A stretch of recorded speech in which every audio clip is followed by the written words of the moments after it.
1823 साली मुंबईत स्थापन झाली Royal Asiatic Society of Bombay. ही संस्था इंग्रज विद्वान सर जेम्स मॅकिन्टॉश यांच्या पुढाकाराने स्थापन झाली होती।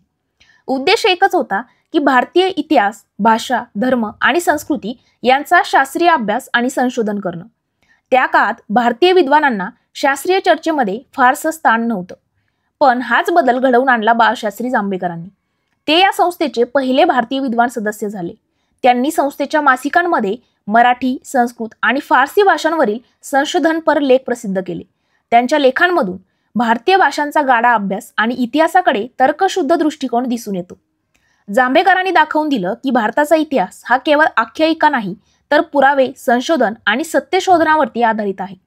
त्यांच्या या कार्यामुळे पहिल्यांदाच भारतीय विद्वानांना इंग्रज संशोधकांबरोबर खांद्याला खांदा लावून काम करण्याची संधी मिळाली। त्यांचं एक वाक्य आज सुद्धा लक्षात आहे की ज्ञान म्हणजे केवळ शिक्षण नव्हे, तर सत्याचा शोध घेणं म्हणजेच ज्ञान। आणि म्हणूनच रॉयल एशियाटिक सोसायटी ही संस्था ठरली भारतीय शास्त्र, संस्कृती आणि विचारांचा संगम। आज आपण जेव्हा भारताच्या इतिहासाचा अभ्यास करतो, तेव्हा त्या संशोधनाची पायाभरणी बाळशास्त्री जांभेकरांनीच केली होती हे आपल्याला दिसून येतं। पुढच्या भागात पाहूया शिक्षण आणि समाजसेवेच्या क्षेत्रात बाळशास्त्रींनी उभारलेल्या संस्था कशा बनल्या।